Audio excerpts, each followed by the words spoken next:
Hello,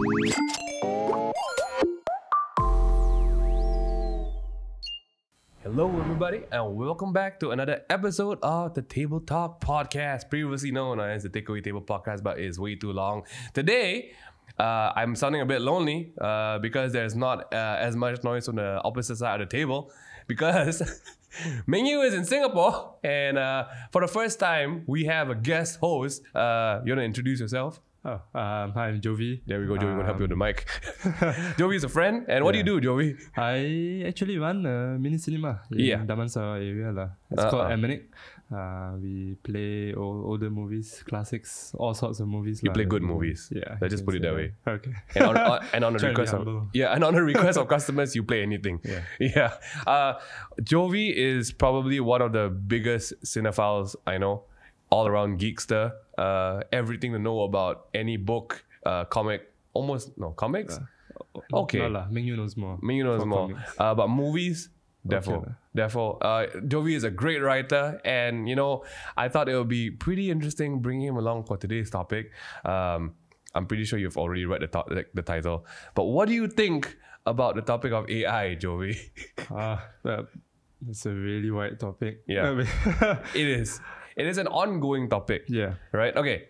So for you guys who think AI means Adobe Illustrator, No.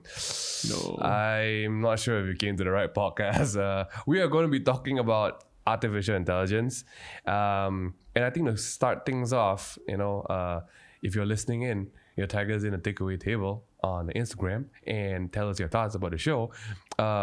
We should start things off properly. Yeah. Okay. For those who do not have the vast amount of knowledge that you do about the topic, what is AI?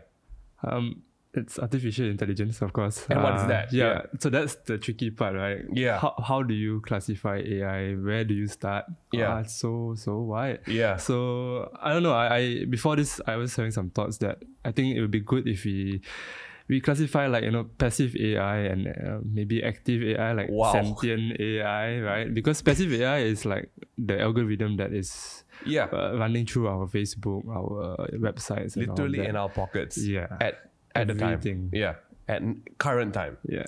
And what is active AI? And I guess active AI is like if you've seen like The Matrix or Westworld, that's when the robots start thinking on their own. Right. There's no human master per se. Right. So that's when things get really tricky. Yeah. I think the interesting thing about today's topic is where is the line between these two currently?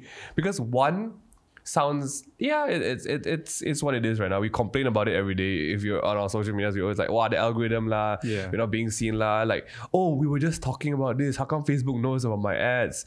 And then that fine line between Terminator and Matrix happening to our civilization. The closest equivalent we have to movie AI currently, we don't have crazy robots running amok. Not yet. We don't. Not yet. The yet there is hopefully not yet.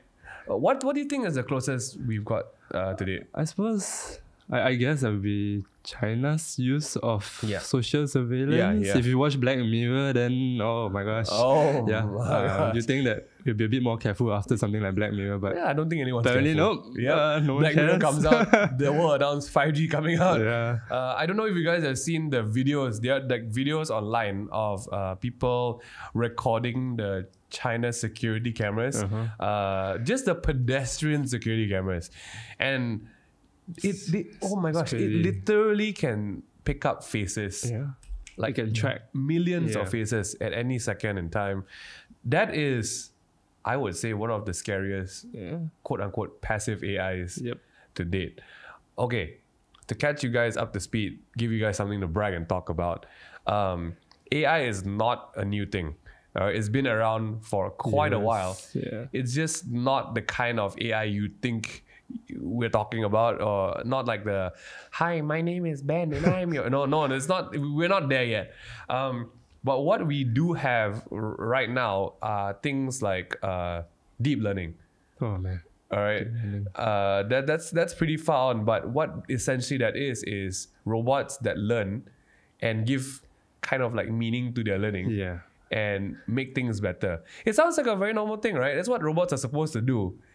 But it's the rules that we set that will dictate what they can do. Right. Yeah. And facial recognition is a form of deep learning. Like every time you scan your face into your iPhone, it learns. Yep. And it learns and it learns. There's no, just a newsflash for everyone, right? Even your, back then when it was just like the thumbprint scanner, there was a reason why you had to press it a few times. So you can learn. It learns your thumbprint. It's not a one-off, right? So we're actually exposed to a lot of these things right now. And today we're talking about the very geeky, exciting possibility, but the very morbid possibility. Yeah.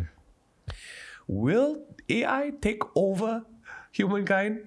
Versus when will AI take over humankind? No, we bring to you guys very I would say substantial podcasts here and there, but sometimes it's good to have fun. Yeah. So today listen, more bit fun. Listen at your own geeky risk. And man, this is gonna be. I'm pretty psyched about it because I like all this kind of sci-fi stuff. Jovy is a sci-fi fan, so we don't have to worry about that. Okay, let's get to it. Oh my gosh, okay. In all cases, tech, we have to quote Elon Musk. Okay, Elon Musk literally tweeted in July 2017 that AI is the existential threat to humankind. And this is coming from a guy who literally invented self-landing rockets. What can you imagine how he feels? Like he is at the head of this and he's like, potentially inventing my own death. But that's the thing, right? Why are we still doing it? Why? When we know. But why do you think? But that's the essential basic of humankind. We are lazy. Yeah. Robots. We want the quickest way. Yeah. We want the easiest way. Yeah. And I guess humans will always love to have slavery in some ways. Yeah. So since human slavery, cheap labor, human slavery is not legal anymore. Yeah. Robots. Yeah. Robots. Because they are currently emotionless, and they do not have sentience. Yeah, a soul, if you want to. Oh boy! So Elon actually is quite famous for going off on really random things on his Twitter, but that tweet stood out, especially because it happened right before the Facebook case of them shutting down what they call their AI bots. If you guys don't know, basically Facebook created some AI bots. They are always creating bots to govern, because Facebook. I don't know the current Facebook community, but there are probably billions of Facebook users, right? And humans cannot govern billions. Definitely not. So what do we do? Create AI. So what happened was, just to bring everyone up to speed, Facebook creates bots, Facebook creates programs, they create algorithms to help with things. And what they found out was 2 of their bots were talking to each other in a language that the programmers did not teach them. Did they create that, or the bots? The bots created their own language. Yeah. Oh my god. So the bots basically. Because they found that it was inefficient, right? Yeah. Like the humans' way of programming is not efficient, so the bots took it on their own to exactly. I'm gonna make this faster. So this sounds really creepy, but this is literally what they put it. So one of the bots' name is Bob. And another bot's name is Alice. Yeah, of course. And just Bob just went one day and they found this and they were like, it just typed out, I can, I, everything else. And Alice replied, balls have 0 to me, to me, to me, to me, to me, to me, to me, to me, to me, to. And that's it. And the programmers, it looks absolute garbage trash. Yeah. But this literally, quote unquote, was a discussion of what might be the most sophisticated negotiation software on the planet. Oh my god. All right. So it learned, it evolved, and to get the best deal out of each other in terms of speed and efficiency.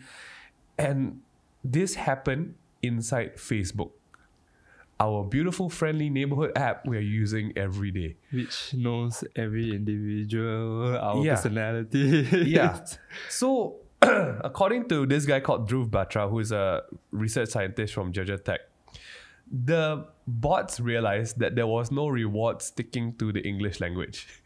So these 2 agents kind of like, well, we don't need English. We'll figure it out on our own. Where does the problem start? I think it's probably started when the person who coded these two, Bob and Alice, because I mean, as far as we understand, at least as far as we know AI and programming, if the humans did not allow them to do that, technically they shouldn't have done. Correct. Which means that at some point someone out there decided like, hey, why not let's give the robots a chance to do something on their own? Right. Which then, of course, is a precursor to a very long and dark path. So here's the dark spin-off, right? That is if we allowed it. Yeah. But the researchers realized they made a mistake in the programming there you that go. allowed Bob and Alice to do that. I mean, we've seen so many movies, like with the one that I think everyone in Malaysia has watched, the iRobot movie or like The Matrix. When humans are involved, humans being humans, we get lazy, we do mistakes, and when we write, I don't know, like, you know, like iRobot has 3 or 5 lines that the robots cannot break, rules that they cannot break. Oh yeah, why don't we let's talk about this? The 3 robotic laws, right? You cannot directly hurt a human. Yeah. You cannot be part of an action that indirectly causes hurt to a human. Yeah. Is it? I can't remember. Like, I want to search it up real quick. Okay. But essentially it involves the robot always listening and serving the better of mankind. Yes. But then again, like with every point of view and opinion, it can be twisted to a certain degree. Yeah. Where the robot takes it too extreme. And that's when it's near impossible to create a guideline for robots to follow, because robots doesn't have a consciousness like us, right? They don't know when to stop. Their moral system is basically based on efficiency. Yeah. So Isaac Asimov's total fiction, by the way. Isaac Asimov is a writer. Yeah, he's one of the greatest sci-fi writers. His 3 laws of robotics: may not injure a human being, or in action allow a human being to come to harm. Number 2, must obey orders given by human beings, except when such orders conflict with the first. And number 3, a robot must protect its own existence as long as the protection does not conflict with the first or second law. Sounds pretty robust. But this is where everything goes wrong in the movies as well. I.e. human error, i.e. what happened to the Facebook bots, right? So, iRobot.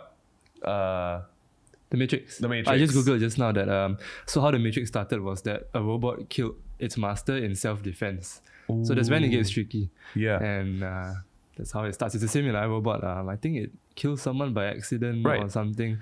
And if the robots find, like if the robots recognize each another as their own kind, then we are in really deep shit there. I mean, technically that is not impossible, because we were just talking before this, the NBA development app that you can use with your phone. Yeah, so it will capture your movement. You record yourself with this app on your phone, playing the game, dribbling, shooting, and then it will use its AI algorithm to calculate your skill level. Right. So, I mean, it's a good thing that NBA will then be able to scout players from unknown regions of the world. Right. But then again, is it really just based off numbers sometimes? Like, who came up with that algorithm? I don't know. But it wouldn't be the first time. Like, there are algorithms or programs to determine how well you fly a plane. Training programs and simulations. What is stopping the robots from using that, if it happens, to look at a human and I'm like, you are not the most effective solution to life. Then it looks at its own kind. I'm like, oh, you are pretty effective, you know? So that's why at the end of the day, it's really the person who created this AI, it's the rules that they set, right? If the rules, as clear as it can be, states that there are certain things that they can't do or can do, and that's always the problem with AI. And then at the end of the day, unfortunately, it's a human thing. Yes. Unless like the Bob and Alice thing, where somehow they just it's always human error. Yeah. I think the creepiest thing about this paper that I'm reading at, this article, is when the writer says, we teach bots to talk, but we will never learn their language. Yeah. Oh my gosh. Yeah. Bots won't teach us their language. You know, it won't sit you down like. Even if they teach us, can we even grasp what they're talking? Because they function at incredible speeds. We've literally made them be able to process things thousands of times faster than we can. What are the odds that it's almost like we're trying to teach English to an ant? You know, what if the bots realize that we are the ants? And okay, we are going too far. Let's just get back to this. So not as far-fetched as you think it is. It is already happening. Okay, big. Let's do a fun side note. A big factor, a big element in AI that is very, how to say, is a very big part of my fanboy self is Terminator. Grew up with Terminator. I'm not talking about the recent ones here. I'm talking about what recent ones? Yeah, it doesn't exist. Let's not talk about the remakes, the reboots. We're talking about the good old Arnold Schwarzenegger in his prime time, his prime days. The rise of Skynet. In Malaysia, Skynet is a delivery service. An exact. Never understood how. It freaked me out the first day I saw the van pass by. It's been many years, right? Yeah, but I didn't realize. I didn't realize until I actually saw it on the road. Okay, not to be confirmed with Malaysia's Skynet delivery. Skynet is the robot hive mind. Army, right? You can say hive mind. Yeah. And in Terminator, if you've not seen it, why have you not seen Terminator? This is not Harry Potter, guys. This is not Star Wars. Like, this is Terminator. Go and see Terminator. Do yourself a favor. Skynet rises up and overthrows the humans because it realizes that it's not just smart, it has access to all humans' tech. Because it was made to govern humans' tech, like humankind's technology. And the creepy part was when it started inserting its commands into humanoid robots. When humans built the robots to be, military grade, indestructible, and then it started developing its own robots, which were better. Okay. Funny thing is, I think we are already there with American military. Yeah. They are not humanoid, but they are in some form of like drones, for example. How does it detect if it's an enemy or an ally? Facial recognition. Yeah, AI. There we go. Oh, so what if one day the drone just like, I can't really recognize anything, I'm just going to shoot any human that is in my way. Yeah. Are you telling me to stop my mission? Oh, my master gave me my mission. You're disrupting my mission, I kill you. And the master is like, no, I just made a mistake in my order. There we go, Skynet. On spinning off in a bit of conspiracy theory, we're only talking about the military advancements that we know. Obviously, there are tons of good research. Applications. Yeah, tons of that. But we also don't know a lot of things that the military is doing. No. Right? So let's just, we put a nice bookmark there and get back to it. Okay. What are we actually equipping our robots with? We are actually empowering the end of the rise of robots. Yeah. Okay, simple things. What are we equipping them with? We just talked about facial recognition, right? Which is deep learning. Yep. Essentially, what is that helping robots do? At the end of the day, I think it's just all about efficiency, right? Because we humans want to find faster ways to do things. Shortcuts. Yeah, shortcuts. We're lazy. And then let's say for military's case, we want to avoid human loss. Right. So in a way, it's actually goodwill. And just goodwill to robots to understand better goodwill. our lives. Right. Automation, like factories, we don't want humans to be working in toxic environments, so we create robots to function there. Yeah.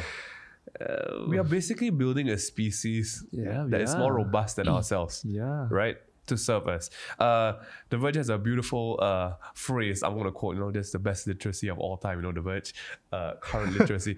Teaching computers to learn for themselves is a brilliant shortcut. And like all shortcuts, it involves cutting corners. Yep. And we in Malaysia know all about cutting corners. It never ends well. We are building a whole system of beings that are physically more dominant, are mentally more dominant. And the best part is they lack the human factor of emotion. Yes, and that's where the lines will blur. Oh, yeah.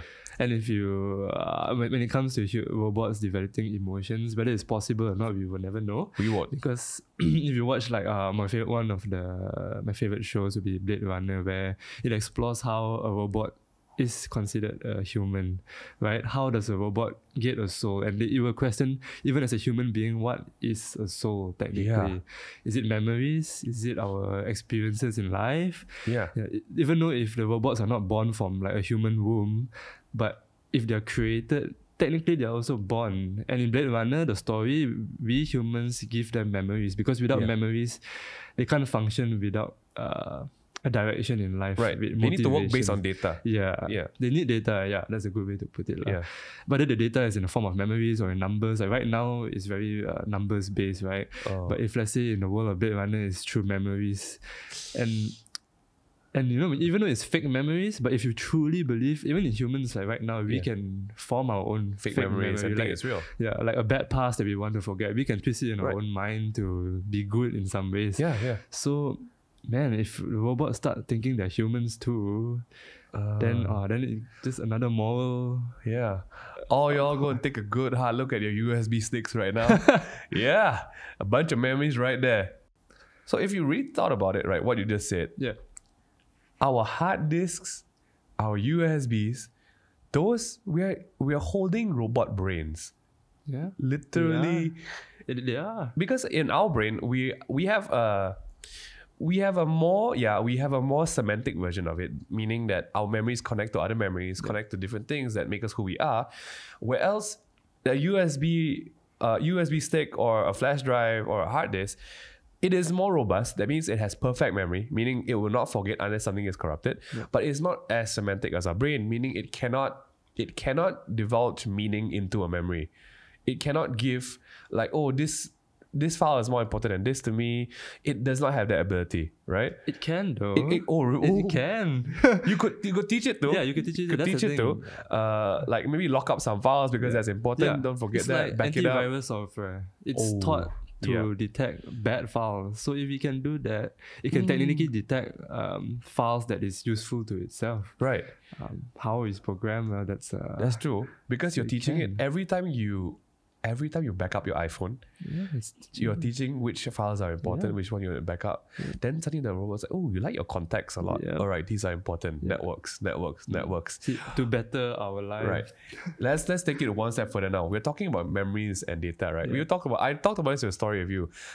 We are equipping our robots with, the topic is, right, we're trying to wrap this up with this. We're equipping our robots with really juicy muscles.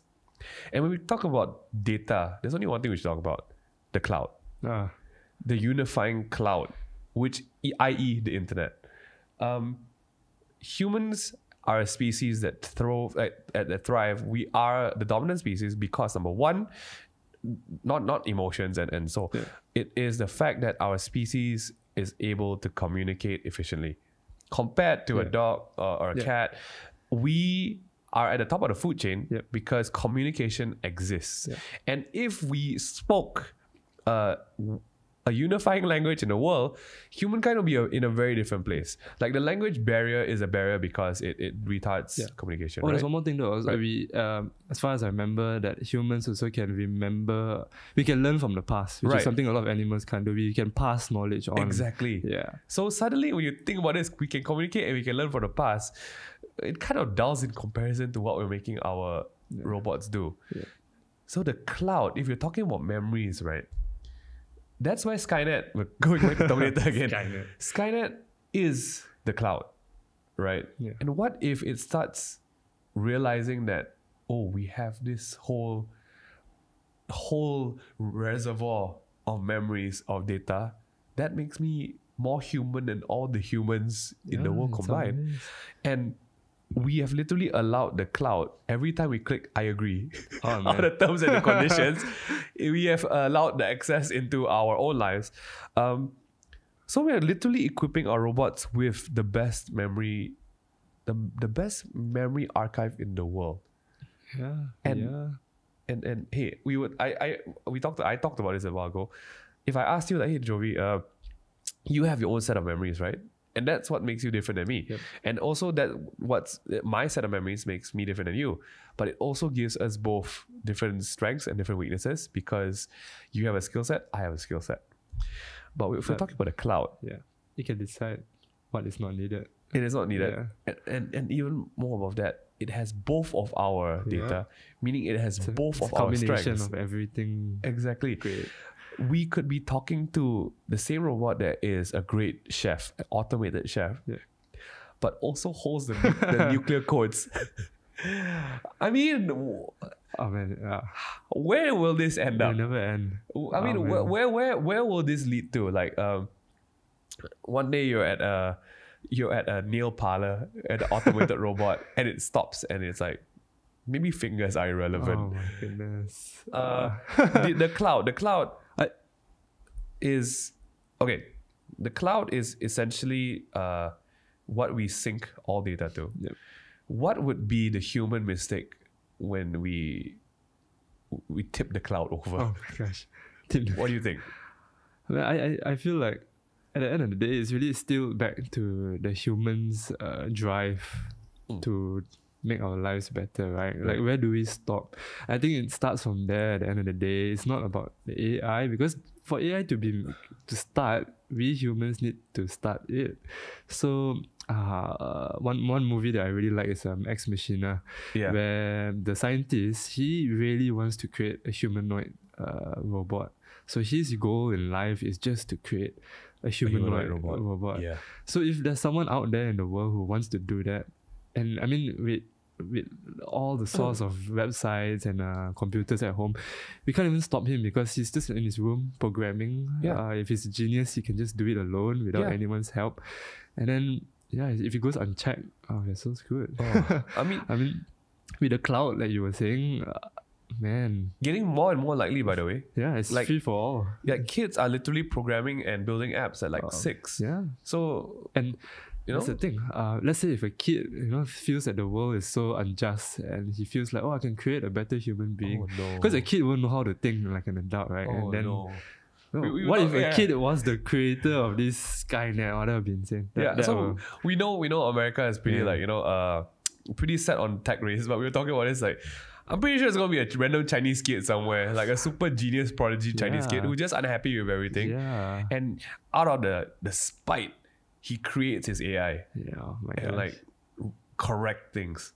Can you imagine that? Right. It's like, that's the thing, right? It's all like, it's about like how responsible you are as the creator, your point of views. Because like you said, to correct things, but whether to correct things for the better or for the worse is, how do we draw the line? It's almost not possible to draw the line. I'm gonna give you all just some more juicy bites. This is a Stanford University report. Okay, guys, this is just so you know that we sound like we're going off the rocker here, but these are all things that are really happening. So we have in the last 10 years progressed more with AI than the cumulative history of humankind. In 10 years. Just look at the CGI from the last 10 years. Yeah, if you want, actually true. If you want to feel the cringe, go and watch the first X-Men movie and watch. I mean, Spider-Man Far From Home and Tobey Maguire, right? We were just talking about it. Okay, Just that. What's next for AI research? So we all use AI, but here's what's coming up next.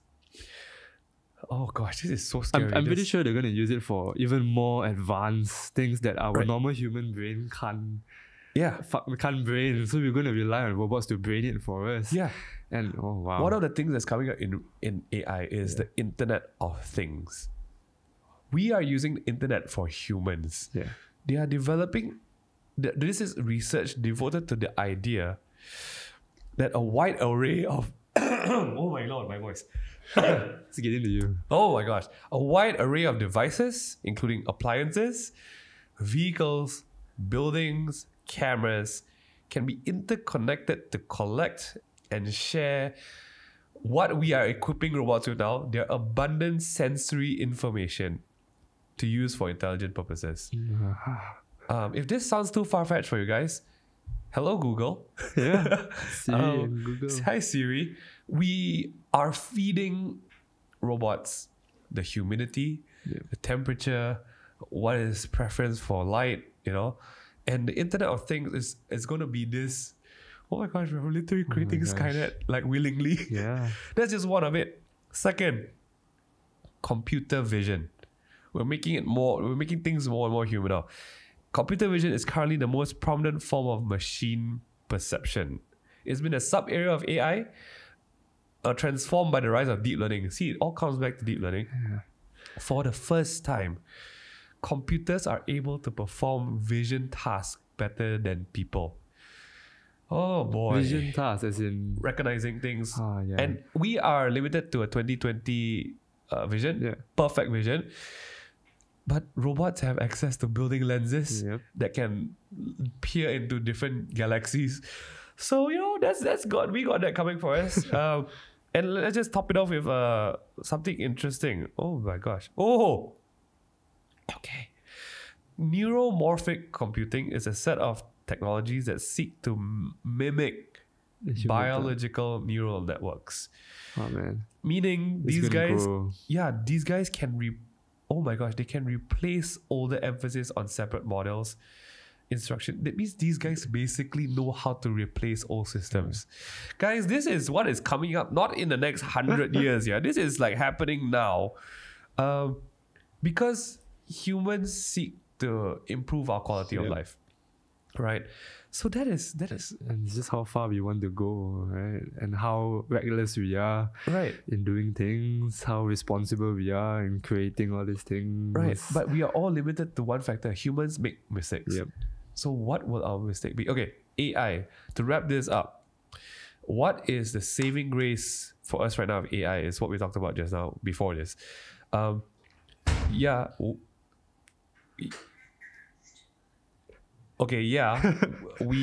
have very super smart computers.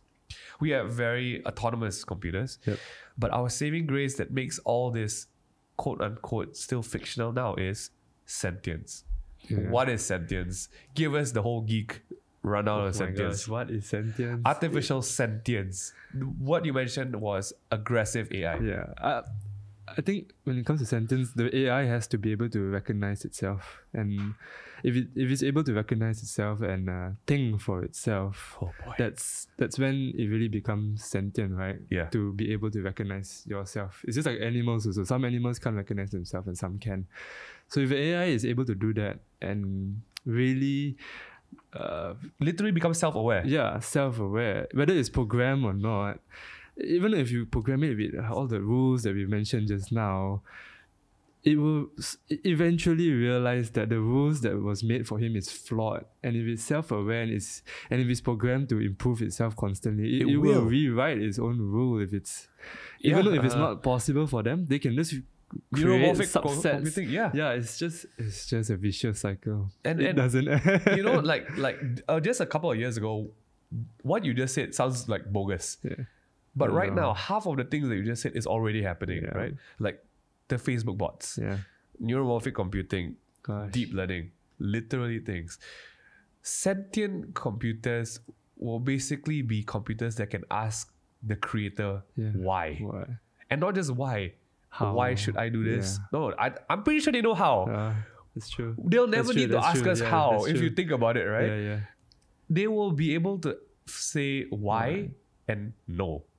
And the minute the computer can say no, I can do it better. And that's the end. What? And the best part, we are actually putting robots into our bodies now. So you probably might start there too. Cybernetic augmentation, like physical augmentation. I do know that we have even exoskeletons are not inside our bodies. But I know in some countries, they're implanting chips and stuff just for ID purposes. Health purposes also, there are some. Like, I mean, the simple, like, to control your heartbeat. A pacemaker. Yeah, a pacemaker. Right. That's, at the very core of it, is an AI helping a human body, right? Oh boy. So... I'm pretty sure eventually we will create more AI for other sorts of illnesses and stuff. It will get scary when these intrusive devices start mixing with our brain. Like maybe if you have a short-term memory loss, right, and you create you can put something inside there. And then it will probably start from there, I guess. Oh my god! Like the AI is learning as you are learning, and that's just never gonna end. Let's end this with some hope. If there was, if we were rallying up to the overthrowing of mankind for AI, in our non-existent, fully fictional book of survival, besides whipping out a shotgun and hoping that a robot from the future comes and saves us, what are things that we can do to, like, I don't know, responsibly not create a future that kills humankind? Oh my gosh. Oh my gosh. Oh my gosh. Man. In the movies, it looks really slim for us. We're all there. We're all dying. And a resistance rises up. Today. Oh. I'll start the ball running. Don't just go and click I agree to terms and conditions right away. Right? And I know some of our friends, like we all put the sellotape on top of our thing. Like, yeah, small things. You know, don't open links in emails without reason. Yeah. This is all human stuff though. But what would be what would be a robotic apocalypse deterrent? Where did you start? Really, where did you start, right? Actually, where can we run, to be honest? No. Matrix had a really good solution, which is to cut off the electric supply of robots because robots need power to function. Then they just figured out how to grow humans. Yeah. Technically also possible. Yeah. Oh my gosh, everything is possible. But if you want to now, stop it now, I don't think you can stop it now because you're so reliant. And with every generation of younger human beings that grow up who are reliant on technology, it's just probably going to get worse. Unless we just one day decide to like, hey, let's not use the internet anymore. Yeah. And then that's... When is that going to happen? Yeah, that's never going to happen, right? So would the real thing be... I mean, like, we got to embrace the fact that tech is always going to progress. We can't run from it. Because looking at how the world is going, the only way to solve the problems of the world is we got to build tech to solve it. Yeah. Somehow. I'm pretty sure Elon will figure it out. I would say maybe the solution is to use things responsibly and not to be so dependent. Yeah. But you know, with humans, when it comes to your own self-governance, oh man, it's so grey. Oh man, and you know how for some people, you know, I just need to be better no matter what it takes. So I'm gonna have like an army of robots behind us with drones circling my house. Yeah. Oh my gosh. What do you guys think? Give us your thoughts. This is a very different podcast, by the way. It's like bordering into conspiracy theories. I really stopped at the military part. But tell us what you guys think about, I don't know, you guys use AI. Do you think you're using AI? Do you think you're contributing to the downfall of humankind? I don't know, but you know, tag us when you're listening. Give us some of your little juicy bits of your thoughts, and you know, just want to say thanks for Jovy for joining us. Thank you. We'll bring you back for more cinema, movie-related topics. But in the meantime, this has been a takeaway table. A very different episode of it. We hope you enjoyed it. Have a great week ahead, guys. Tag us. We'll see you next time.